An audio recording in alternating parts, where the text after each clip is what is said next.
चलिए, उत्तर प्रदेश एग्ज़ाम के लिए दृष्टि का जो होता है, हम आपको पेपर हल कराते हैं। दृष्टि में जो करंट आया है उत्तर प्रदेश के लिए, और उत्तर प्रदेश स्पेशल जितने भी जीके हैं, सारे के सारे क्वेश्चन यहाँ पर हम हल करा दे रहे हैं।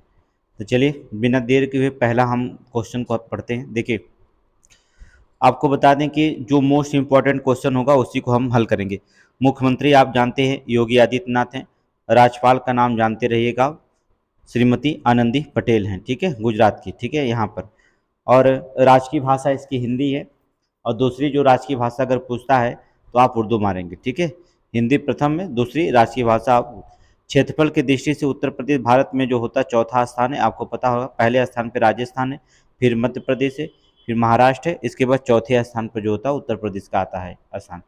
चलिए, इसमें देखेंगे, अगर अगर इसमें भौगोलिक दृष्टि से देखा जाए तो यहाँ पर पहले देख लेते हैं। 24 उत्तर प्रदेश जो होता है दिवस कब मनाया जाता है, तो 24 जनवरी को उत्तर प्रदेश दिवस मनाया जाता है, बस याद रखिएगा। 24 जनवरी को उत्तर प्रदेश दिवस मनाया जाता है। राजकीय चिन्ह क्या है, मछली है और तीर धनुष है, ठीक है। अगर मछली का नाम अगर पूछता है तो आप रोहू मछली मारेंगे। इसमें जो मछली दिखाई दे रही है ये रोहू है, याद रखना। और अगर इसमें तीर धनुष है और यहाँ पर गंगा नदी भी बह रही है, ठीक है, गंगा यमुना दो नदी हैं। इस राजकीय चिन्ह में जो होता है मछली के नाम पूछेगा तो रोहू, ठीक है। और अगर यहाँ पर नदियों का नाम पूछेगा तो एक की तरफ गंगा है, एक तरफ यमुना है, गंगा यमुना नदी का संगम यहाँ पर है, ठीक है। राजकीय चिन्ह में याद रखिएगा, बहुत जरूरी है। राजकीय मीन पूछेगा तो आप चिताला मारिएगा, राजकीय मीन चिताला है। लेकिन राजकीय जलीय जीव पूछेगा तो आप गंगा डॉल्फिन मारिएगा, ठीक है, गंगे डॉल्फिन को आप मारिएगा। इसका वैज्ञानिक नाम अगर कभी कभी पूछ देता है, गंगोतिका प्लास्निस्का इसका वैज्ञानिक नाम है, बहुत जरूरी है, ठीक है। प्लास्निस्का गंगोतिका यहाँ पर दिया गया है, इसका वैज्ञानिक नाम है। यहाँ देखेंगे चिटाला और चिटाला जो होता है इसका वैज्ञानिक नाम राजकीय मीन है। तो राजकीय मीन क्या है, चिताला है, याद रखिएगा।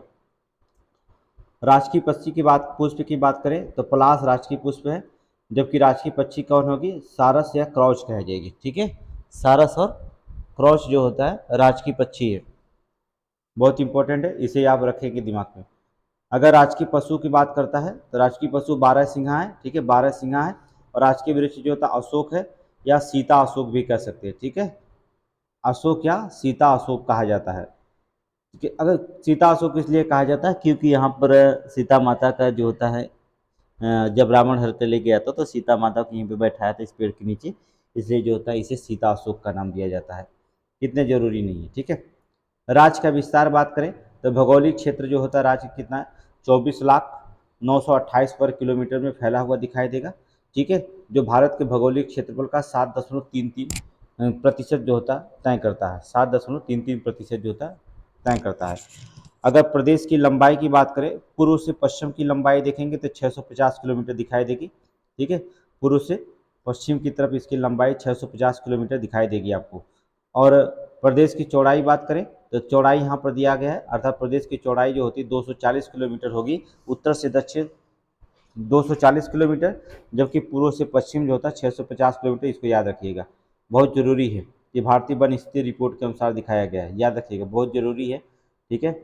कुल अक्षांशीय विस्तार की बात करेंगे तो 60 डिग्री 37 मिनट जो होता है, और देशांतरी विस्तार जो होता है 60 डिग्री 9 मिनट जो होता है इसका रखा गया। देशांतरी विस्तार, अक्षांशीय विस्तार, इसको जरूर याद रखिएगा। आगे देखेंगे, देखिए यहाँ पर मोस्ट इंपॉर्टेंट है, बहुत जरूरी है। आप देखेंगे यहाँ पर उत्तर की तरफ दिखाई देगा हिमाचल प्रदेश, हरियाणा दिख रहे हैं आप। इधर देखेंगे छत्तीसगढ़ है, यहाँ झारखंड है, फिर बिहार है। आपसे पूछेगा उत्तर प्रदेश की सीमा को स्पर्श करने वाला राज्य कौन है, कौन कौन से उत्तर प्रदेश को स्पर्श करता है, देख लीजिएगा।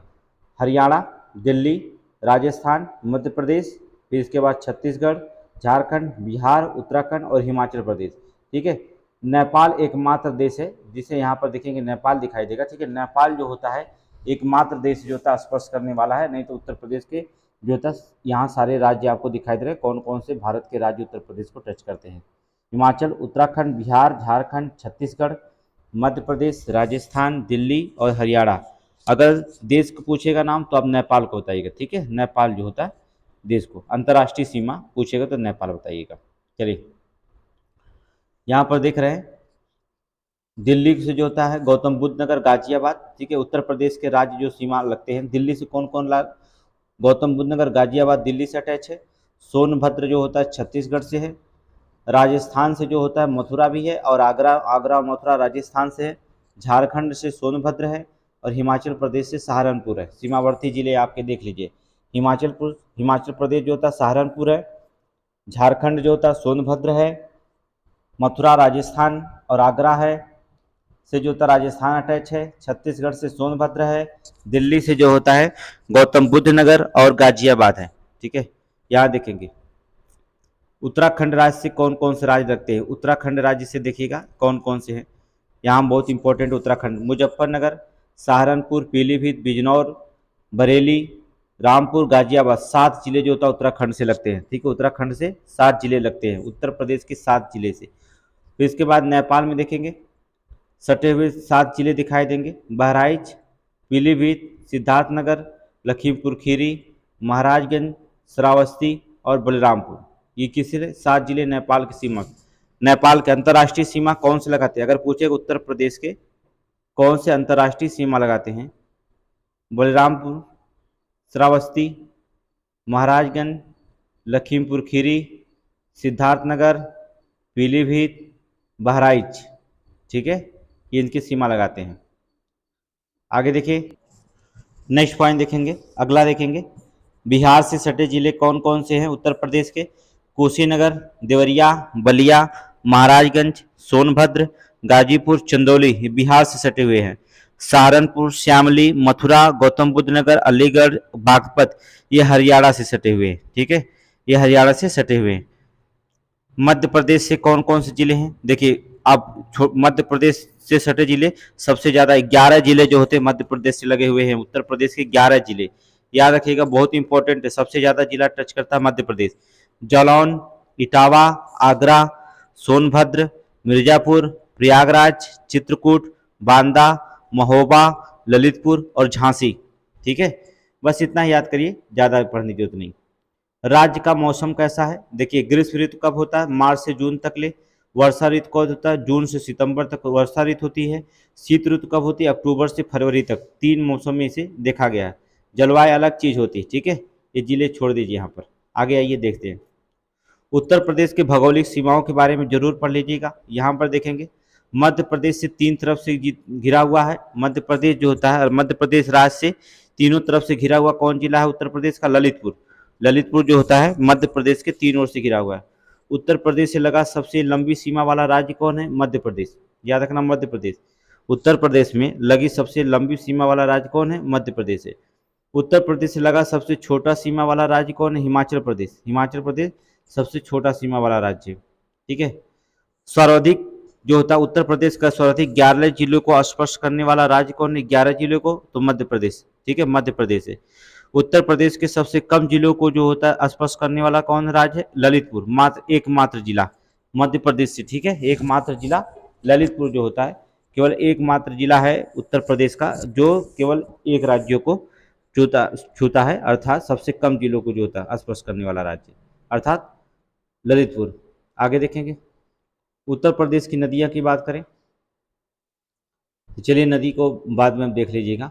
खाद्यान्न उत्पादन जो होता है, गेहूँ, ये सब डाटा जो होता है पढ़ने की आपको जरूरत नहीं, लेकिन आपको केवल जो पढ़ने की जरूरत है उसी पे ध्यान रखेंगे, क्योंकि एग्जाम में आ गया है सामने, तो आप 15 दिन में जो एग्जाम में पूछा जाएगा वही आप याद रखिए। उत्तर प्रदेश में सर्वाधिक मक्का उत्पादन करने वाला जिला का नाम याद रखिएगा, बहराइच। ठीक है, उत्तर प्रदेश में सर्वाधिक चना उत्पादक वाला राज्य आप देखिएगा कितना, झांसी। झांसी जो होता है चना उत्पादन करने वाला राज्य। उत्तर प्रदेश में चावल सबसे ज़्यादा कहाँ पैदा होता है, तो द्वितीय उत्तर प्रदेश जो होता है प्रथम स्थान है, द्वितीय स्थान है, प्रथम स्थान पश्चिम बंगाल है। ठीक है, चावल के उत्पादन में उत्तर प्रदेश चौथा स्थान है, द्वितीय है, और प्रथम कौन है, पश्चिमी बंगाल है। ठीक है, प्रथम पश्चिमी बंगाल है। उत्तर प्रदेश से गेहूं के उत्पादक में जो होता है चौथा स्थान है, अर्थात उत्तर प्रदेश का सर्वाधिक गेहूं उत्पादन करने वाला जिला कौन है, तो हरदोई जिला। हरदोई जिला में जो होता है सबसे ज़्यादा गेहूं उत्पादन होता है। ठीक है, हरदोई जिला बहुत इंपॉर्टेंट है, हरदोई जिला में गेहूं सबसे ज़्यादा उत्पादन होता है। उत्तर प्रदेश का वह जिला जहाँ सर्वाधिक बाजरा उत्पादन होता है, तो आगरा में बाजरा उत्पादन होता है। ठीक है, और ज्वार उत्पादक वाला जिला कौन है, बांदा में सबसे ज़्यादा ज्वार उत्पादन होता है। ठीक है, उत्तर प्रदेश में सर्वाधिक ज्वार उत्पादक वाला जिला बांदा है। ठीक है, बांदा को याद रखिएगा। आगे देखेंगे हम लोग गन्ना उत्पादक उत्तर प्रदेश के स्थान में प्रथम है, तो चीनी उत्पादन में इसका स्थान क्या होता है, द्वितीय है। प्रथम स्थान महाराष्ट्र का, चीनी उत्पादन में प्रथम स्थान महाराष्ट्र का है। गेहूं के उत्पादन में उत्तर प्रदेश का प्रथम स्थान है, सबसे ज्यादा गेहूं उत्पादन किया जाता है। इस साल 310 लाख टन गेहूं जो होता है केंद्र सरकार खरीदने का अनुमान लगाई थी यहाँ पर उत्तर प्रदेश में। उत्तर प्रदेश देश में तंबाकू के उत्पादन में चौथा स्थान है, तृतीय। ठीक है, तृतीय जो होता है तंबाकू उत्पादन में तृतीय स्थान रखता है। याद रखिए, सारे क्वेश्चन को रखिएगा। यहाँ मोस्ट इंपॉर्टेंट है, बहुत जरूरी है। कुल जनसंख्या पूछ सकता है, तो ये पुराना आंकड़ा है, इसमें आपको लगभग इसमें 24 करोड़ की जनसंख्या हो चुकी है अगर नया आंकड़ा पूछता है। ठीक है, लेकिन आप इसी को रखेंगे, 2011 की आंकड़ा आप रखेंगे। ठीक है, लिंगानुपात देखेंगे 912 है प्रति हजार, 1000 पर 912 स्त्रियां हैं। घनत्व पूछता है आपसे, तो घनत्व 829 व्यक्ति हैं। ठीक है, प्रति वर्ग किलो, 1 किलोमीटर में जो होता है प्रति वर्ग किलोमीटर में 829 लोग जो होता है। 10 की वृद्धि पूछता है, तो 20.2%, 10 की वृद्धि याद रखिएगा, 10 की वृद्धि 20.2%। साक्षरता दर पूछता है, तो 67% साक्षरता दर है। ठीक है, और यहाँ पर देखेगा कुल जनसंख्या में अनुसूचित जनजाति का प्रतिशत पूछे, तो 20.7% अनुसूचित जनजाति है। ठीक है, अनुसूचित जाति है, जनजाति नहीं, अनुसूचित जाति है। और अगर जनजाति पूछता है तो 0.6% जनजातियाँ आती हैं, 0.6% जो होती है जनजातियाँ पाई जाती है उत्तर प्रदेश में। आगे देखेंगे, राज्य में कुल जनसंख्या में ग्रामीण जनसंख्या का प्रतिशत पूछे गए, बहुत इंपॉर्टेंट है ग्रामीण जनसंख्या का, 77.7%। ये ग्रामीण जनसंख्या नहीं पूछा जाएगा, प्रतिशत पूछा जाएगा। इसको याद करने की होती है, नगरीय जनसंख्या याद करना, ग्रामीण जनसंख्या याद करना, ऐसा नहीं। ठीक है, केवल प्रतिशत याद करिएगा, एग्जाम में इतना बहुत हैगा। आगे देखेंगे, आपको नगरीय जनसंख्या का प्रतिशत कितना है, 22.7%। ठीक है, कार्य सहभागिता दर कितना है, 32.94%। 0 से 6 की उम्र में लिंगानुपात पूछा जाता है, तो शिशु लिंगानुपात आप याद रखिएगा, सिर्फ शिशु लिंगानुपात 902 प्रति 1000 बालकों पे जो होता है 902 जो होता है शिशु लिंगानुपात है। ठीक है, 1000 बालक पे 902 बालिकाएं, शिशु लिंगानुपात। आगे देखिए, उत्तर प्रदेश के धर्म के अनुसार जनसंख्या का प्रतिशत निकालेंगे 2011 में। ठीक है, राज्य में जो होता है राज्य की कुल जनसंख्या का प्रतिशत कितना है, 79 ठीक है 73। इसमें जो होता है ईसाई कितने हैं, 0 अगर आज की कुल जनसंख्या का प्रतिशत पूछा तो केवल प्रतिशत याद रखिएगा, ईसाइयों का 0.18%। ठीक है, मुस्लिम पूछेगा तो 19.29%, जैन पूछेगा तो 0.11%। ठीक है, अन्य धर्म पूछेगा तो 0.001%, सिख धर्म पूछेगा तो 0.32%, अगर बौद्ध धर्म पूछेगा तो 0.1%। ठीक है, 0.1%। ठीक है, यहाँ पर रखिएगा सबसे ज़्यादा मुस्लिम है। ठीक है, मुस्लिम सबसे ज़्यादा है।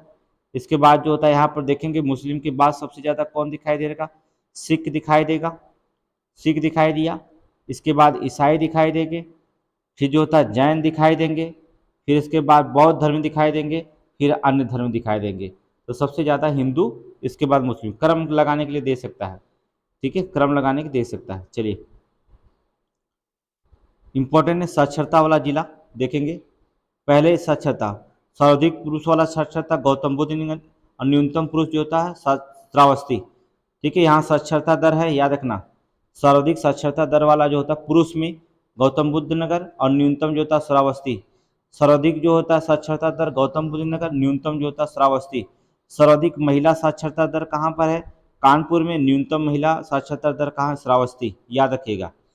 पुरुष में सबसे ज़्यादा गौतम बुद्ध नगर, महिला में कानपुर है, न्यूनतम में श्रावस्ती है। यहाँ पे महिला में भी न्यूनतम श्रावस्ती है। सर्वाधिक साक्षरता दर गौतम बुद्ध नगर है, और न्यूनतम कौन है, श्रावस्ती है। केवल एक चीज़ बदल गया, कानपुर, और सेम टू सेम सारे कुछ वहीं पर है। ठीक है, आगे देखेंगे, लिंगानुपात वाला जिला देखेंगे। सर्वाधिक लिंगानुपात वाले जिले पर ध्यान रखेंगे। सर्वाधिक लिंगानुपात वाला जिला कौन है, जौनपुर। न्यूनतम लिंगानुपात वाला गौतम बुद्ध नगर। सर्वाधिक शिशु लिंगानुपात वाला बलरामपुर है, न्यूनतम बागपत। ये देखिए, बहुत चारों क्वेश्चन अलग है, यहाँ से क्वेश्चन पूछा जाएगा। ठीक है, सर्वाधिक लिंगानुपात वाला जिला जौनपुर, न्यूनतम लिंगानुपात वाला जिला गौतम बुद्ध नगर, सर्वाधिक शिशु लिंगानुपात बलरामपुर, न्यूनतम जो होता है बागपत। न्यूनतम क्या है, बागपत जिला। बहुत इंपॉर्टेंट क्वेश्चन। आगे देखेंगे, ग्रामीण साक्षरता दर पूछा जाता है। अगर ग्रामीण साक्षरता दर पूछा जाता है तो क्या मानेंगे आप, ग्रामीण साक्षरता दर, सर्वाधिक ग्रामीण साक्षरता दर कहाँ है? औरैया में। और न्यूनतम कहाँ है? श्रावस्ती। श्रावस्ती हमेशा न्यूनतम, चाहे ग्रामीण हो चाहे शहरी, ठीक है, श्रावस्ती न्यूनतम ही माना जाएगा, यहाँ पर रखा गया। जनघनत्व वाला जिला की बात करेंगे, यहाँ पर देखिए पहले, यहाँ ये देखिएगा अनुसूचित जनजाति जनसंख्या वाला न्यूनतम जो था, सर्वाधिक अनुसूचित जनजाति कहाँ पाई जाती है? सीतापुर में। और न्यूनतम कहाँ पाई जाती है? बागपत, ठीक है, बागपत। सर्वाधिक सीतापुर और न्यूनतम बागपत पाई जाती है। ग्रामीण जनसंख्या वाला जिला की बात करेंगे, ग्रामीण जनसंख्या वाला जिला सबसे ज़्यादा सर्वाधिक ग्रामीण कहाँ पर है? प्रयागराज में। सर्वाधिक ग्रामीण कहाँ है? प्रयागराज। और न्यूनतम जो होता है गौतम बुद्ध नगर। ग्रामीणों की जो जनसंख्या है सब जो होता है सबसे ज़्यादा ग्रामीण कहाँ है? प्रयागराज में। और इसके बाद सर्वाधिक जनसंख्या जो होता है, न्यूनतम जनसंख्या ग्रामीण की रहती कहाँ पर? गौतम बुद्ध नगर में। जनघनत्व वाला जिला की बात करते हैं, ठीक है, जनघनत्व सबसे ज़्यादा कहाँ पर है? तो जनघनत्व वाला जिला, सर्वाधिक जनघनत्व कहाँ पाई जाती है? गाजियाबाद। और न्यूनतम कहाँ पाई जाती है? ललितपुर, ठीक है, जनसंख्या घनत्व में सबसे ज़्यादा गाजियाबाद, न्यूनतम कहाँ? ललितपुर, न्यूनतम ललितपुर में, ठीक है। आगे देखेंगे जनसंख्या वाला जिला, सर्वाधिक जनसंख्या वाला जिला इलाहाबाद है। न्यूनतम जनसंख्या वाला जिला महोबा, याद रखना, सर्वाधिक जनसंख्या कहाँ पाई जाती है? इलाहाबाद में। न्यूनतम महोबा। सर्वाधिक पुरुष जो होता है इलाहाबाद में, प्रयागराज इलाहाबाद में। सर्वाधिक महिला जनसंख्या इलाहाबाद में। महिला और पुरुष दोनों में जो होता है सबसे ज़्यादा जनसंख्या पाई जाती है इलाहाबाद में, याद रखना, इलाहाबाद जिले में पाई जाती है। आगे देखेंगे सर्वाधिक जो होता है शिशु लिंगानुपात वाला जिला, तो सर्वाधिक शिशु लिंगानुपात वाला जिला बलरामपुर ही है। और न्यूनतम जो होता है गौतम बुद्ध नगर। सबसे ज़्यादा ग्रामीण शिशु लिंगानुपात कहाँ पाया जाता है? बलरामपुर। और यहाँ पर गौतम बुद्ध नगर में न्यूनतम। ये बहुत ही इंपॉर्टेंट, एक क्वेश्चन पुलिस में यहाँ से आएगा, ठीक है। कुल व्यक्ति 66 हैं, ठीक है, यहाँ पर आए देखा जीवन प्रत्याशा सबको मिलाकर 66 वर्ष न्यूनतम रखे गए, जिसमें महिला 66.60 और पुरुष जो होते हैं 65.3। मतलब कि महिला की जो होता है कम से कम आयु जो होती है 66 वर्ष जीवित रह सकती है, पुरुष जो होता है 65 वर्ष रखा गया है, ठीक है, मान लो साढ़े। अब यहाँ से इंपॉर्टेंट क्वेश्चन है, याद रखिएगा, जो एग्जाम में पूछा गया है। उत्तर प्रदेश का सर्वाधिक नगरीय जनसंख्या वाला प्रतिशत वाला जिला कौन है? गाजियाबाद, ये क्वेश्चन पूछा गया। उत्तर प्रदेश का अनुसूचित जनजाति वाला जो जिला कौन है? अभी बताएं, सीतापुर, ठीक है। उत्तर प्रदेश का सर्वाधिक अनुसूचित जनजाति जनसंख्या प्रतिशत वाला जिला पूछेगा तो आप सोनभद्र मारिएगा, प्रतिशत में कौन है? सोनभद्र है। सर्वाधिक ग्रामीण जो होता है, सर्वाधिक महिला जनसंख्या वाला जिला कौन? इलाहाबाद, प्रयागराज। उत्तर प्रदेश का सर्वाधिक अनुसूचित जाति प्रतिशत वाला जिला कौन है? कौशाम्बी, ठीक है। सर्वाधिक अनुसूचित जाति कहाँ पाई जाती है? अनुसूचित जातियाँ प्रतिशत कौशाम्बी, याद रखना, कौशाम्बी। आगे देखेंगे, यहाँ देखेंगे जनसंख्या संबंध भी फिर से पढ़ते हैं, देखिएगा यहाँ पर बहुत इंपॉर्टेंट है। जनसंख्या घनत्व, उत्तर प्रदेश में जनसंख्या घनत्व वाला जिला, सर्वाधिक जनसंख्या घनत्व वाला गाजियाबाद, न्यूनतम कहाँ है? ललितपुर, याद रखिएगा, न्यूनतम ललितपुर है। यहाँ पर देखेंगे नगरीय जनसंख्या वाला जो होता प्रतिशत, अर्थात प्रतिशत बता रहे हैं, जनसंख्या प्रतिशत वाला जिला नगरी, सर्वाधिक गाजियाबाद है, न्यूनतम श्रावस्ती है नगरी में, ठीक है। ये ग्रामीण था, ये नगरी है, याद रखिएगा। आगे देखेंगे राज्य की कुल जनसंख्या अनुसूचित जनजाति वाला प्रतिशत, सर्वाधिक अनुसूचित जनजाति वाला, सर्वाधिक कौन है? कौशाम्बी, अनुसूचित जाति वाला। और न्यूनतम कौन है? बागपत, याद रखिएगा, न्यूनतम बागपत है। आगे देखेंगे 10 की वृद्धि दर की बात करें, सबसे ज़्यादा 10 वर्षों में कौन सबसे ज़्यादा वृद्धि किया है? तो सर्वाधिक गौतम बुद्ध नगर है। और न्यूनतम कौन है? कानपुर, ठीक है। 10 की वृद्धि दर में गौतम बुद्ध नगर, न्यूनतम में कौन? कानपुर है, याद रखिएगा। राज्य में कुल जनसंख्या अनुसूचित जनजाति प्रतिशत, अनुसूचित जनजाति वाले प्रतिशत, याद रखना, अनुसूचित जन सर्वाधिक जो होता है सोनभद्र में है, न्यूनतम बागपत में, न्यूनतम बागपत, याद रखिएगा, दोनों में अनुसूचित जाति अनुसूचित जनजाति दोनों में बागपत सबसे कम। ग्रामीण प्रतिशत वाला जिला, ग्रामीण प्रतिशत वाला जिला कौन है? सर्वाधिक ग्रामीण प्रतिशत वाला जिला कौन है? श्रावस्ती है। और न्यूनतम कौन है? गाजियाबाद में, याद रखना। प्रतिशत में पूछेगा तो जनसंख्या में पूछेगा तो इलाहाबाद, ठीक है, जनसंख्या में पूछेगा तो प्रयागराज, और प्रतिशत में पूछेगा तो श्रावस्ती मारिएगा, याद रखिएगा, दोनों क्वेश्चन में अंतर है। आगे देखेंगे नगरीय जनसंख्या वाला जिला, नगरी, सबसे ज़्यादा नगरी जनसंख्या वाला जिला का। न्यूनतम पूछेगा तो श्रावस्ती है, और अधिकतम पूछेगा तो क्या करेंगे, गाजियाबाद मारेंगे। ठीक है। अनुसूचित जनजाति वाला जिला पूछेगा तो अनुसूचित, सर्वाधिक अनुसूचित जनजातियां सोनभद्र में पाई जाती है, जबकि न्यूनतम कहाँ पाई जाती है, बागपत में पाई जाती है।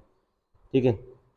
साक्षरों वाला अर्थात साक्षरों संख्या वाला जिला जो होता है कौन, सबसे ज्यादा साक्षर है, सबसे ज्यादा सर्वाधिक साक्षर इलाहाबाद में पाए जाते हैं जनसंख्या में, संख्या में। ठीक है। और न्यूनतम जो होता है श्रावस्ती में पाए जाते हैं, याद रखिएगा। आगे देखिएगा, सर्वाधिक जनगणना नगर वाला जिला कौन है, जनगणना नगर वाला जिला कौन है, सर्वाधिक जनगणना नगर वाला जिला कौन है यहाँ पर, तो आपको बता दें सर्वाधिक नगर जनगणना वाला जिला जो होता है वो वाराणसी है। कौन है, वाराणसी। ये वो मोस्ट।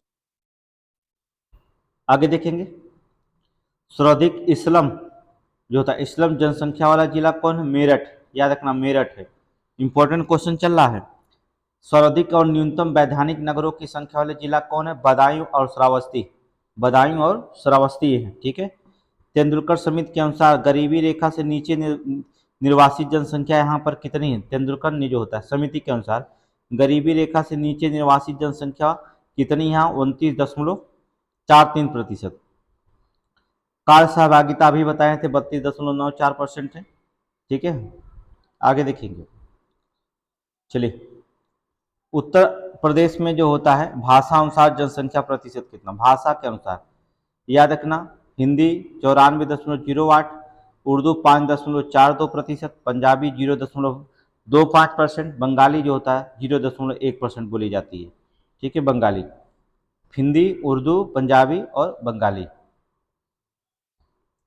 चलिए यहाँ देखेंगे मंडलों की संख्या कितनी है, 18 है, जिला की संख्या 75 है, नगर और नगर संकुलनों की संख्या 915 है, ग्राम पंचायतें कितनी हैं 2022 के अनुसार 58,189 ग्राम पंचायतें हैं, 58,189 ग्राम पंचायतें हैं। न्याय पंचायतें कितना है, अब अस्तित्व में नहीं है 2017 के अनुसार, अब खत्म कर दिया गया। यहाँ पर देखेंगे तहसीलों की संख्या कितनी है, तहसील की संख्या कितना 351। ठीक है, और नई तहसील बनाई गई है। विकास खंड कितने हैं 826 है, नगर पंचायत कितना है 546 है। ये यूपीपी का क्वेश्चन यहाँ से पूछा जाएगा। और देखेंगे नगर पालिका परिषद की संख्या कितनी है 2023 के अनुसार, स्थानीय निकाय निदेशालय के अनुसार 200 है।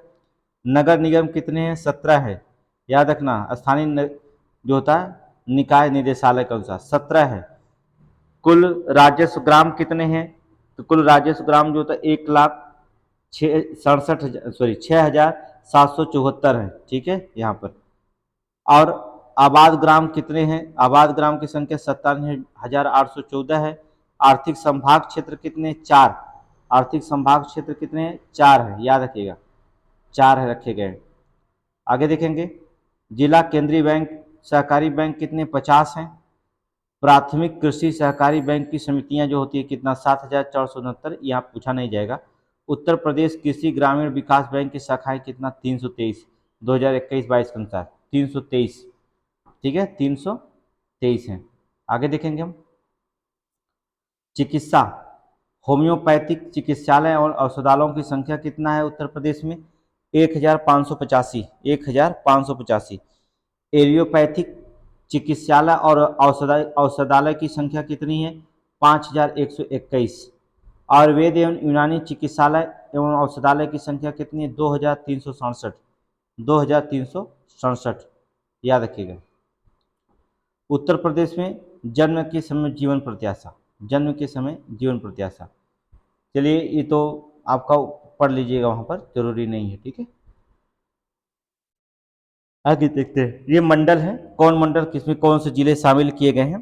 तो यहाँ पर एक क्वेश्चन केवल पीसीएस में पूछा जा सकता है, यहाँ नहीं पूछा जाएगा। ठीक है, ये लिंगानुपात हमने बता दिया। यहाँ पर उत्तर प्रदेश और भारत की तुलना देख लीजिएगा आप। जनगणना 2011 के अनुसार जनसंख्या वृद्धि वर्ष जो होता है उत्तर प्रदेश में 20.23%, जबकि भारत में 17.7% रही। ठीक है, जनघनत्व की बात करते हैं, उत्तर प्रदेश में 829 है, जबकि पूरे भारत में 382 व्यक्ति प्रति वर्ग किलोमीटर है। जनसंख्या, नगरीय जनसंख्या का प्रतिशत की बात करें तो 22.3% नगरीय जनसंख्या है, जबकि भारत में 31.2% नगरीय जनसंख्या। लिंगानुपात की बात करें, उत्तर प्रदेश का 912 है, जबकि भारत का 943 है। ठीक है, 943 है। ये साक्षरता दर की बात करते हैं, साक्षरता दर हमने बता दिया, छोड़ दीजिए इसे साक्षरता दर। ठीक है, चलिए यहाँ पर देख लेते हैं। उत्तर प्रदेश की अवस्थिति की बात कर लेते हैं। देखिए, भूगर्भिक दृष्टि से जो होता है, गोंडवाना लैंड का एक भूभाग है भूगर्भिक दृष्टि से। पठारी भाग जो होता है प्रायद्वीपीय भाग का अंग है। ठीक है, और अक्ष की बात करें तो 23 डिग्री 25 मिनट से 31 डिग्री 28 मिनट उत्तरी अक्षांश के मध्य इसका विस्तार है। कुल अक्षांशीय विस्तार अभी बताया था ऊपर, 7 डिग्री 36 मिनट अक्षांशीय विस्तार है। देशांतरी विस्तार की बात करें तो देशांतरी विस्तार जो होता है उत्तर प्रदेश का 77.30 मिनट पूर्व और 84 डिग्री 39 मिनट पूर्वी देशांतर के मध्य इसकी स्थिति है। याद रखिएगा, इसको बहुत जरूरी है। आगे देखेंगे। देखिए, प्राकृतिक प्रदेश मुख्यतः कितने भागों में बांटा गया? 3 भागों में बांटा गया, देख रहे हैं आप। भाबर एवं तराई प्रदेश का क्षेत्र, गंगा यमुना का मैदान। प्राकृतिक प्रदेश मुख्यतः है दक्षिणी का पठारी प्रदेश, याद रखना। भाबर एवं तराई का प्रदेश, गंगा यमुना का मैदान और दक्षिण का पठारी क्षेत्र, याद रखिएगा। इसमें भाबर क्षेत्र में देखिए कौन कौन आता है। भाबर क्षेत्र में कौन कौन आता है? पर्वतीय भूभाग आते हैं, कंकड़ पत्थर से निर्मित होता भाबर क्षेत्र। इसमें बिजनौर, सहारनपुर, पीलीभीत, शाहजहांपुर, लखीमपुर खीरी जिले शामिल हैं। याद रखना कौन कौन है। बिजनौर, सहारनपुर, पीलीभीत, शाहजहांपुर, लखीमपुर खीरी जिले जो होता है भाबर क्षेत्र में स्थित है। ठीक है, तराई वाले क्षेत्र बहुत हैं, तराई वाले क्षेत्र की बातें नहीं है। शुरू करते हैं ऊपर से। बिजनौर, रामपुर, बरेली, पीलीभीत, लखीमपुर, बहराइच, गोंडा, बस्ती, सिद्धार्थनगर, गोरखपुर, महाराजगंज, देवरिया, कुशीनगर, सहारनपुर, ये सारे जो होते हैं तराई वाले क्षेत्र के अंतर्गत इतने जिले आते हैं, याद रखिएगा। गंगा यमुना के मैदानी प्रदेश में क्या बात करते हैं, देख लेते हैं। अगर गंगा इसके 3 उपविभाग हैं, गंगा यमुना का ऊपरी मैदान, गंगा यमुना का मध्य मैदान और गंगा का पूर्वी मैदान, 3 भागों में बांटा गया है, याद रखिएगा। और दक्षिण का पठारी क्षेत्र, इसका क्षेत्रफल जो था 45,200 वर्ग किलोमीटर, औसत ऊंचाई 300 मीटर है। बुंदेलखंड और बघेलखंड इसमें शामिल है। ठीक है, दक्षिणी के पठारी प्रदेश में कौन कौन शामिल है, अर्थात बुंदेलखंड और बघेलखंड, 2 इसमें शामिल हैं। आगे देखिए। देखिए, ऋतुएं से जो होता है वो ग्रीष्म ऋतु, ये तो आपको पूछा गया है। इसमें क्या करेंगे, वर्षा ऋतु की बात करेंगे। सर्वाधिक जो होता है यहाँ पर क्वेश्चन पूछा गया, वर्षा ऋतु पूछा गया, यहाँ पर चर्चा करते हैं पहले। देखिए, अवध जून के सप्ताह में जो होता है वर्षा शुरू हो जाती है, अक्टूबर तक चलती है। सर्वाधिक वर्षा जो होती है आपकी जुलाई और अगस्त में होती है। अधिकांश वर्षा जो होता है दक्षिणी पश्चिमी मानसून और बंगाल की खाड़ी के शाखा से प्राप्त होती है। उत्तर प्रदेश में कहाँ से वर्षा प्राप्त होती है, ये मोस्ट इंपॉर्टेंट होता है। दक्षिण पश्चिम मानसून की बंगाल की शाखा की खाड़ी से जो होता प्राप्त होती है। लगभग 60% वर्षा जो होता है जुलाई और अगस्त में हो जाती है।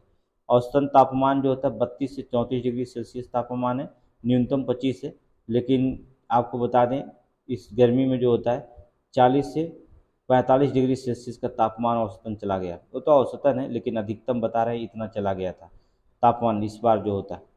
ये नहीं कहा जाता कहाँ जाएगा क्वेश्चन। अब आपको क्या पूछा जाएगा एग्जाम में, क्वेश्चन क्या पूछा जाएगा।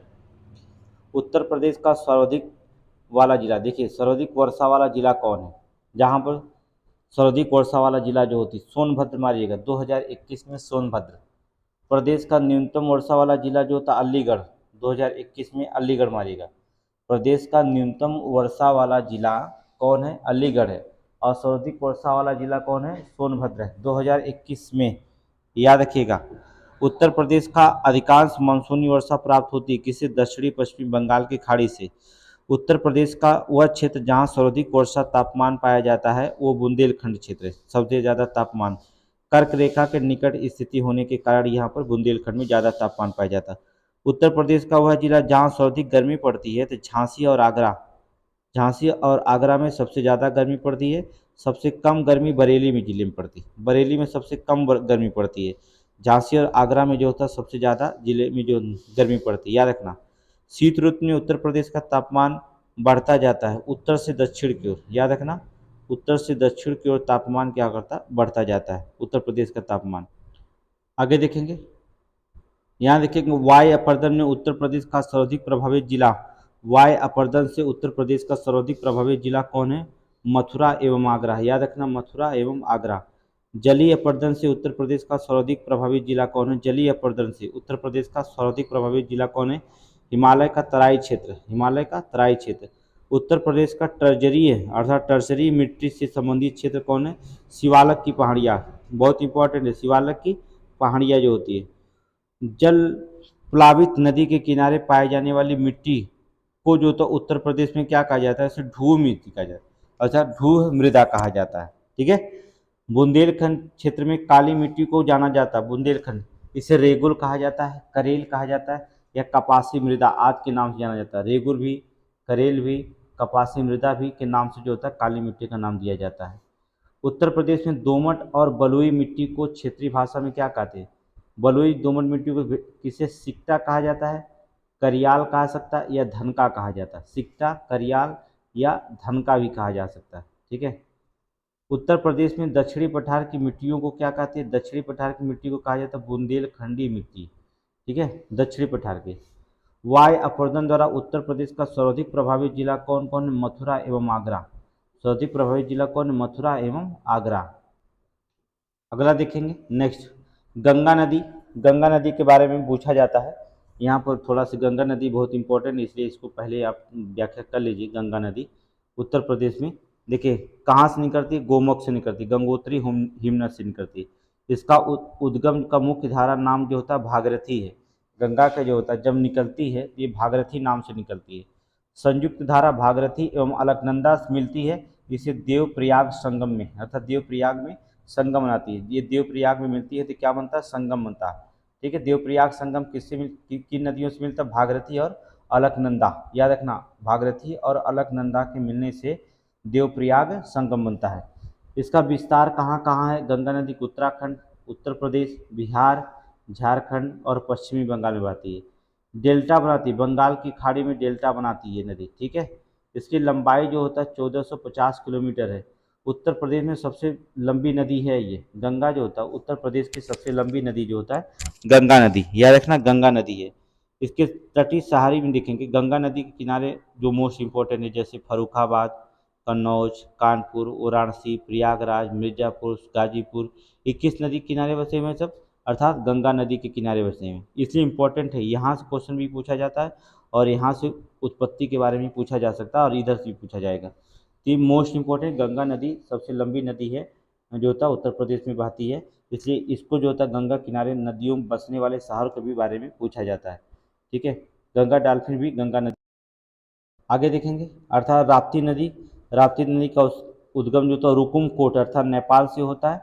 सहायक नदी जो होता है रोहड़ी होती है। घाघरा नदी में बरहज नामक स्थान पर देवरिया जिले में मिलती है। ठीक है। तो जरूरी नहीं है इसका इस नदियों के बारे में चर्चा करा जाए। देखेंगे टोंस नदी। टोंस नदी जो होता है कैमूर पहाड़ी से निकलती है, सीढ़ी से निकलती है मध्य प्रदेश में। इसकी सहायक नदियाँ जो होती है बेलन है। संगम जो होता है गंगा नदी में सिरसा और प्रयागराज में बनाती हैं। अगला क्वेश्चन देखेंगे। अगला क्वेश्चन इंपॉर्टेंट क्वेश्चन है, राष्ट्रीय ताप विद्युत निगम एनटीपीसी उत्तर प्रदेश में स्थापित संयंत्र। यहाँ से क्वेश्चन पूछा गया था। दादरी कहाँ पर है, गौतम बुद्ध नगर में। टांडा में, अंबेडकर नगर में। ऊंचाहार रायबरेली में। औरैया अर्थात रिहंद सोनभद्र में। सिंगरौली सोनभद्र में। ये राष्ट्रीय ताप जो होता है निगम एनटीपीसी द्वारा उत्तर प्रदेश में स्थापित संयंत्र है। ठीक है, ताप है। औरैया जो होता है, ये इंपॉर्टेंट क्वेश्चन यहाँ से बनता है, जो औरैया होता है गैस आधारित, दादरी जो होता है गैस एवं कोयला आधारित जो होता है, शेष जो होता है कोयला पर बनते हैं। ठीक है। यहाँ बिजली जो पैदा की जाती है औरैया में गैस पे द्वारा है और दादरी में गैस और कोयला दोनों है, जबकि शेष जो होते हैं आपको दिखाई दे रहे हैं टांडा और जो होता है ये सभी जो होते हैं यहाँ पर दादरी हो गए, सिंगरौली हो गए, ये सभी जो होते हैं। दादरी जो होता है गैस कोयला है और रिहंद हो गया, ये सब ताप विद्युत परियोजना जो होती हैं ये कोयले पर आधारित होती हैं। तो गैस पे जो होता है इंपॉर्टेंट होता है। अगला क्वेश्चन जो आपसे पूछा गया है उत्तर प्रदेश। देखिए उत्तर प्रदेश का एकमात्र परमाणु संयंत्र स्थापित जो होता है नौरौरा है। याद रखना है, बहुत बार क्वेश्चन पूछा गया है उत्तर प्रदेश का एकमात्र परमाणु संयंत्र कहाँ है? नरौरा, बुलंदशहर नरौरा है। और ये भी पूछा गया मेजा ताप विद्युत संयंत्र एक संयुक्त परियोजना किसकी किसकी? एनटीपीसी और उत्तर प्रदेश राज्य विद्युत निगम लिमिटेड की संयुक्त परियोजना। जो मेजा ताप है एनटीपीसी और उत्तर प्रदेश राज्य विद्युत निगम लिमिटेड की साथ जो था इसका निर्माण है। आगे देखेंगे ओबरा ताप विद्युत संयंत्र का निर्माण जो था, ओबरा ताप विद्युत संयंत्र का निर्माण प्रारंभ हुआ किसके? रूस के सहयोग से 1967 में ओबरा ताप जो होता है विद्युत संयंत्र का निर्माण किया गया, प्रारंभ किया गया रूस के सहयोग से। रेणुकूट स्थित हिंडाल्को एल्युमिनियम संयंत्र को विद्युत आपूर्ति करता है कौन? रिहंद परियोजना से, याद रखना। रेणुकूट जो होता है, रेणुकूट में स्थित जो होता है हिंडाल्को एल्युमिनियम संयंत्र को विद्युत की आपूर्ति करता कौन? रिहंद परियोजना। आगे देखेंगे, देखिए वन जो होता है, ये जो वन दिखाई दे रहा है, वन जो होता है एक नया आंकड़ा आया 2022-23 का आंकड़ा है, इसलिए 2021 के आंकड़े को छोड़ रहे हैं, 22 का आपको नया आंकड़ा दे देंगे। उत्तर प्रदेश में पश्चिम बिहार के बारे में देख लीजिए, विजय सागर पश्चिम बिहार महोबा, याद रखना महोबा में, पार्वती अरंगा पश्चिम बिहार गोंडा, सुर सरोवर पश्चिम बिहार आगरा और इटावा जो होता है, समस्त पश्चिम बिहार जो होता है मैनपुरी, बखीरा पश्चिम बिहार संत कबीर नगर, चंद्रशेखर आज़ाद नवाबगंज पश्चिम बिहार उन्नाव, समस्तपुर पश्चिम बिहार रायबरेली, ठीक है, ये समान पश्चिम बिहार है, याद रखना मैनपुरी। पटना पश्चिम बिहार जो होता है एटा जिला में, लाख बहोसी पश्चिम बिहार कन्नौज में, याद रखना, ये सब याद रखना कन्नौज में। सांडी पश्चिम बिहार हरदोई, ओखला पश्चिम बिहार गौतम बुद्ध नगर, डॉक्टर भीमराव अंबेडकर पश्चिम बिहार प्रतापगढ़ में है, ठीक है। और देखेंगे बखीरा पश्चिम बिहार संत कबीर नगर, शेखा झील पश्चिम बिहार अलीगढ़ में है, जयप्रकाश नारायण सुरहा ताल पश्चिम बिहार बलिया में है, चांद खमरिया कृष्ण मृग आरक्षित वन जो होता है मेजा अर्थात प्रयागराज में स्थित है। ये पश्चिम बिहार आपकी इंपॉर्टेंट है, इसे नोट्स बना लीजिएगा पश्चिम बिहार का नोट्स, ठीक है।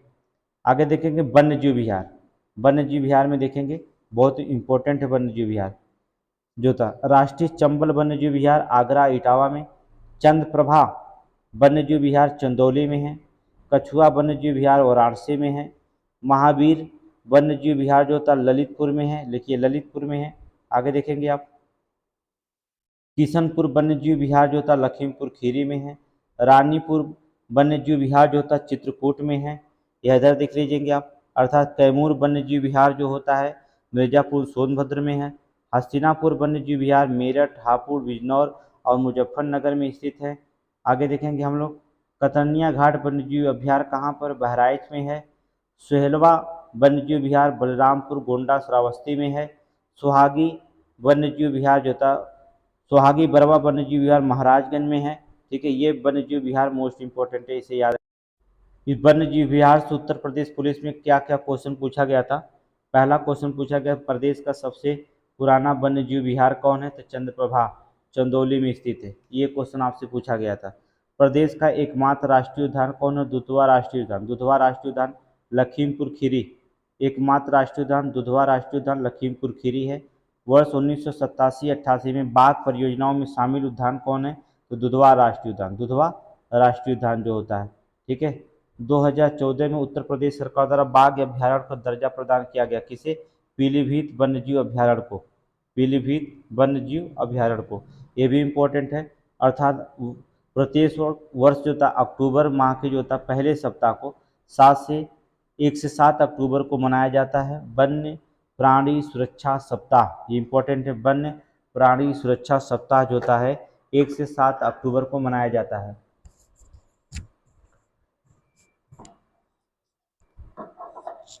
आगे देखेंगे आर्द्र भूमियाँ देख लेते हैं, आर्द्र भूमियों के बारे में चर्चा करते हैं। देखिए उन्नाव में नवाबगंज पश्चिम बिहार हमने बताया, रायबरेली में समस्तपुर पश्चिम बिहार बताया। यहाँ पर जो था आर्द्र में ये पश्चिम बिहार जो शामिल किए गए यही आर्द्र भूमियों क्षेत्र में शामिल किए गए। तो यहाँ से आप क्वेश्चन खनिज से क्वेश्चन, उत्तर प्रदेश में खनिज से कहाँ क्वेश्चन पूछा जाएंगे ये भी याद रखिएगा। राज्य खनिज निगम जो था, राज्य खनिज निगम की स्थापना कब हुई थी? 23 मार्च 1974 को, ठीक है। राज्य खनिज निगम की स्थापना 23 मार्च 1974 को हुई थी। यूरेनियम का प्रमुख क्षेत्र जो होता है उत्तर प्रदेश ललितपुर है। ठीक है, यूरेनियम का प्रमुख क्षेत्र कौन है? ललितपुर। याद रखिएगा, ललितपुर जो होता है सबसे ज़्यादा यूरेनियम क्षेत्र है। फिर हीरा के लिए कौन है? बांदा और मिर्जापुर है। याद रखना, हीरा का प्रमुख क्षेत्र जो होता है बांदा, वैसे बांदा है और मिर्जापुर में भी हीरे क्षेत्र पाए जाते हैं। ठीक है, खनिज बहुल वाला जिला कौन कौन है? सबसे ज़्यादा खनिज कहाँ पाया जाता है? प्रयागराज, झांसी, मिर्जापुर, सोनभद्र, बांदा, हमीरपुर, महोबा, जालौन और ललितपुर, ये खनिज क्षेत्र वाले जिले पाए जाते हैं, याद रखिएगा। और यहाँ पर देखे जाए तो ललितपुर जिले में पाए जाने वाले खनिज कौन कौन से? जो ललितपुर में पाया जाता है, ललितपुर जिले में यूरेनियम भी पाया जाता है, रॉक फास्फेट, प्लेटिनम, लौह अयस्क, तांबा, बॉक्साइट, सोना या पैरोफाइलाइट। ठीक है, पैरोफाइलाइट, ये ललितपुर जिले में पाए जाने वाला तत्व है। और देखेंगे झांसी में क्या क्या पाया जाता है। झांसी में क्या पाया जाता है? कांच, बालू, पोटास, सेलखड़ी, डायस्पोर और एस्बेस्टस और जिप्सम, ये झांसी में पाया जाता है। लेकिन क्वेश्चन जो पूछा जाता है वो क्या कर, सबसे ज़्यादा क्वेश्चन जहाँ से बनता है वो देख लीजिए। उत्तर प्रदेश में कोयले की प्राप्ति होती है किससे? सिगरौली क्षेत्र से। ये सिगरौली क्षेत्र कहाँ है? सोनभद्र में। क्वेश्चन जो पूछा गया। उत्तर प्रदेश में कांच बनाने योग्य बालू प्राप्त होती है कहाँ से? जो कांच बनाया जाता है जिसे शीशा कहते हैं, गंगा और यमुना नदियों से। याद रखना, कांच बनाने वाले बालू की प्राप्ति होती है गंगा और यमुना नदियों से। उत्तर प्रदेश में सर्वाधिक तांबा संसाधन वाला जिला कौन है? ललितपुर है। राज्य खनिज निगम की स्थापना कब हुई? तभी ऊपर बताएं 23 मार्च 1974 को जो होता है राज्य खनिज निगम की स्थापना हुई थी। ठीक है, अगला क्वेश्चन कहाँ से बनाया है? यहाँ से बनाया है। उत्तर प्रदेश के प्रमुख लघु और कुटीर उद्योग से यहाँ से बना दिया क्वेश्चन। ये इंपॉर्टेंट क्वेश्चन, जो इंपॉर्टेंट है उत्तर प्रदेश को ही पढ़ाएंगे। ठीक है, यहाँ से इंपॉर्टेंट क्वेश्चन बनता है। इसमें देखेंगे लकड़ी के खिलौने लखनऊ और वाराणसी, खेल के सामान मेरठ और आगरा, पीतल की मूर्तियाँ मथुरा में बनाई जाती है, पीतल की मूर्तियाँ मथुरा में बनती हैं, मिट्टी के खिलौने आगरा और गोरखपुर में, जरी और चिकन के गोटे का काम होता है लखनऊ और वाराणसी में, लखनऊ और वाराणसी। देखिए जनजातियों से एक क्वेश्चन पूछा जाता है। उत्तर प्रदेश में जनजातियों से एक क्वेश्चन जो होता है पूछा जाता है। राज्य में प्रमुख जनजातियां जो होती, जनजातियों वाला समूह जो होता, कौन कौन सी जनजातियां पाई जाती हैं? देखेंगे गोंड समूह, बुक्सा, थारू, राजी, जौनासारी, बैगा, खरवार, ये जो होती जनजातियां हैं उत्तर प्रदेश की। गोंड, बुक्सा, थारू, राजी, जौनासारी, बैगा और खरवार समूह पाए जाते हैं। अब देखेंगे माहीगर जनजातियां समुदाय उत्तर प्रदेश में ओबीसी सूची में शामिल हैं। प्रमुख क्षेत्र बिजनौर जिला है। इनका प्रमुख धर्म जो होता है इस्लाम है, याद रखना। ये जनजातियां जो होती है ओबीसी में शामिल हैं, लेकिन क्षेत्र का बिजनौर जिला है। ये इस्लाम धर्म के संस्थापक इस्लाम धर्म के लोग मानते हैं। ये जनजातियां इस्लाम, इनका कार्य है मछली पकड़ना। ठीक है, इनका कार्य क्या है? मछली पकड़ना। बिजनौर या रखना माहीगर जनजातियां समुदाय जो उत्तर प्रदेश में ओबीसी सूची में शामिल हैं, लेकिन जो होता है इन्हें बिजनौर जिला क्षेत्र है और इनका धर्म जो होता है ये इस्लाम धर्म के अनुयायी मानी जाती है। ठीक है, बुक्सा या भोक्सा जनजाति कहाँ पाई जाती है? इनका प्रमुख आराध्य देवता जो होते चामुंडा देवी हैं। ठीक है, चामुंडा देवी इनका है। संबंध इनका पटवार राजपूत घराने से है, याद रखना, पटवार राजपूत घराने से संबंध ये रखती हैं। प्रमुख क्षेत्र इनका बिजनौर जिला है। तखत जो होता भुक्सा जनजाति की पंचायत का सर्वोच्च व्यक्ति होता है। जो तखत होता है वो भुक्सा जनजाति की पंचायत का सर्वोच्च व्यक्ति को हम तखत कहा जाता है। इनकी अर्थव्यवस्था का मुख्य आधार कृषि होता है। ठीक है, कृषि होता है। आगे देखेंगे थारू जनजातियों के बारे में जान लीजिए, बहुत इंपॉर्टेंट। ये उत्तर प्रदेश की सबसे मुख्य जनजातियां थारू हैं। प्रमुख परियोजना क्या है? थारू विकास परियोजना चालू की गई 3 अक्टूबर 1980 में। इनका निवास स्थान तराई क्षेत्र है गोरखपुर। प्रमुख वंश जो होता है किरात वंश से रखती है, याद रखना। वंश बहुत, थारू किस वंश से संबंधित है? किरात वंश से बहुत बार पूछा गया है। शारीरिक संरचना की बात करेंगे, छोटा कद, पीला रंग होता है, चौड़ी मुखाकृतियां होती हैं। भवन निर्माण लकड़ी के लट्ठों और नरकुलों से बनाए जाते हैं। ठीक है, लकड़ी के लट्ठे और नरकुलों से। प्रथा जो होते हैं इनकी संयुक्त परिवार होती, ये संयुक्त परिवार में रहते हैं। शोक पर्व इनका जो होता है दीपावली को शोक पर्व में।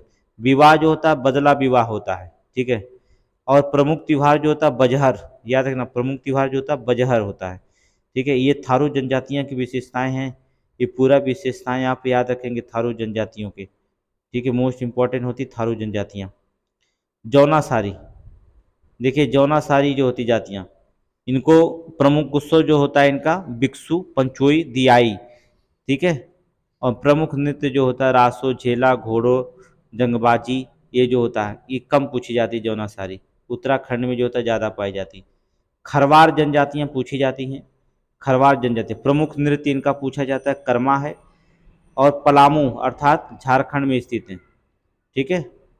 आगे देखेंगे, उपजातियाँ इनकी नहीं पूछी जाती उत्तर प्रदेश में। जो क्वेश्चन पूछा जाता है वो याद रखिएगा, ठीक है। चलिए यहाँ देख लीजिए उत्तर प्रदेश में प्रमुख जनजातियाँ 2023 में जो तक कहाँ कहाँ पाई जाती।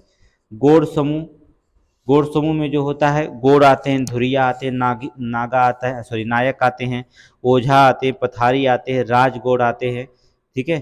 ये महाराजगंज, सिद्धार्थनगर, बस्ती, गोरखपुर, देवरिया, मऊ, आजमगढ़, जौनपुर, बलिया, गाजीपुर, वाराणसी, मिर्जापुर, सोनभद्र, संत कबीर नगर, कुशीनगर, चंदौली, भदोही में पाए जाते हैं, ठीक है। खरवार समूह के लोग कहाँ, देवरिया में पाए जाते हैं, बलिया में, गाजीपुर, वाराणसी और सोनभद्र में। सहरिया ललितपुर में है, और परही जो तो परहिया सोनभद्र में, बैगा सोनभद्र में, पंखा या पनिका सोनभद्र मिर्जापुर में है, अगरिया सोनभद्र में, पटारी सोनभद्र में, चिरो सोनभद्र वाराणसी में है, भूइयाँ सोनभद्र में। याद रखिए सोनभद्र सबसे ज़्यादा अनुसूचित जनजाति वाला जिला है, इसलिए अनुसूचित जनजाति वाले सोनभद्र में सबसे ज़्यादा अनुसूचित जनजाति के समूह भी पाए जाते हैं, ठीक है। आगे देखेंगे क्या क्वेश्चन पूछा गया है। जनसंख्या के आधार पर उत्तर प्रदेश की सर्वाधिक बड़ी जनजाति समूह का क्रम क्या है। सबसे बड़ी जनजातियां समूह पाई जाती हैं गोड़, फिर खरवार, फिर थारू। याद रखना गोड़, खरवार, फिर थारू, ठीक है। थारू जनजाति के लोगों को शिक्षा प्रदान करने हेतु सरकार द्वारा महाविद्यालय की स्थापना कहाँ की गई, लखीमपुर खीरी, ठीक है, लखीमपुर खीरी में। उत्तर प्रदेश राज्य अनुसूचित जाति विकास निगम द्वारा 2001-2 में लागू की गई थी सैनिटरी माई योजना, सैनिटरी मार्ट योजना, ठीक है। सिर पर मैला ढोने पर रोक के लिए बाद बेरोजगार हुए लोगों को रोजगार प्रदान करना इस योजना का मुख्य उद्देश्य था।